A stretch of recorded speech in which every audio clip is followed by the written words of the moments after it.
Have you ever noticed, when God restores something in the Bible, He never just replaces it, He multiplies it. He doesn't give you back what you had before. He gives you more. Because in His kingdom, restoration is not about rewinding life to a previous chapter. It's about writing a better one. C.S. Lewis once said, "There are far, far better things ahead than any we leave behind."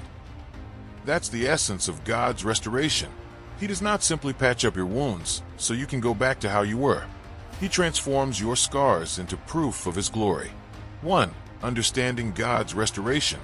When we lose something, a job, a relationship, an opportunity, or even years of our life, our instinct is to cry out to God and say, "Lord, please give it back to me just the way it was." But God's reply is often, "No, I have something better in mind." Job's story is the clearest example. The Lord blessed the latter part of Job's life more than the former part. Job 42 verse 12 NIV. Job didn't just get back the same number of sheep, camels, oxen, and donkeys. He got double. His life after loss was more fruitful than before. Lesson: when God restores, He upgrades. 2. Why God doesn't just give back what you lost. Think about it. If God only gave you exactly what you lost, you might think the loss was just an accident that He had to fix. But in God's plan, loss is often preparation for increase. He removes the old wineskin so He can pour new wine. Luke 5 verses 37 to 38. He prunes the vine so it can bear more fruit. John 15 verse 2. He allows certain doors to close so He can open ones you never imagined. C.S. Lewis put it beautifully.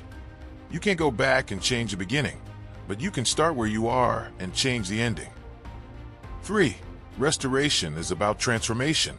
In the kingdom of God, restoration is not simply about replacing things. It's about remaking you. When the prodigal son returned home, Luke 15 verses 11 to 32, his father didn't just give him back the servant's quarters he might have deserved. No, He gave him a robe, symbolizing restored identity, a ring, symbolizing restored authority, shoes, symbolizing restored purpose, and a feast, symbolizing joy beyond survival.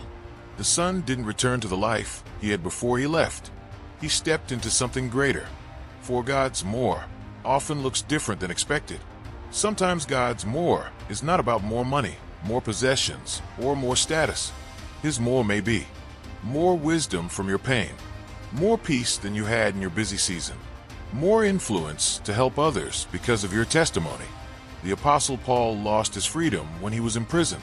Yet, during that time, he wrote letters that are now read by billions. His loss of mobility became an increase in eternal influence.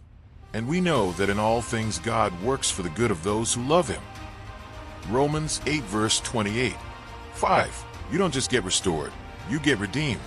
Restoration is about more than replacing what was stolen. It's about redeeming the time.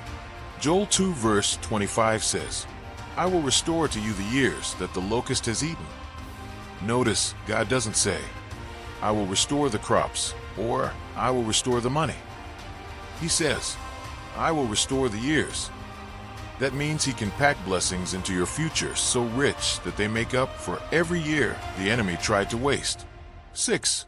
How to position yourself for God's more. God's restoration doesn't happen automatically. There are heart postures we must keep. Trust His timing. Don't rush the process. Stay faithful. Keep serving God even in the loss. Release bitterness. You cannot receive God's more while holding resentment. Prepare for increase. Sometimes God delays restoration because we're not ready to handle more yet. Remember, when the Israelites left Egypt, God didn't just restore them to their homes. He brought them into a land flowing with milk and honey. But first, He took them through the wilderness to prepare them for it. 7. The ultimate example, Jesus. On the cross, it looked like everything was lost: dignity, followers, even His life. But the resurrection was God's way of saying, "I'm not just restoring, I'm multiplying." Jesus didn't just get His life back. He received all authority in heaven and on earth. Matthew 28 verse 18. He didn't just save Israel. He opened salvation to the whole world. His temporary defeat became eternal victory. Friend, whatever you've lost, whether it's time, opportunities, relationships, or resources. Know this: God is not in the business of breaking even. He's in the business of exceeding. When God restores, you will not simply say, "I'm back to where I was." You will say, "I'm beyond where I ever thought I could be." Now to him who is able to do immeasurably more than all we ask or imagine. Ephesians 3 verse 20. Hold on, trust his process, and prepare, because the more he is bringing will make you forget the pain of what you lost. If this message spoke to your heart, take a moment to thank God for the restoration he's already planning. Share this video with someone who needs hope. And remember, with God, your latter days will always be greater than your former days.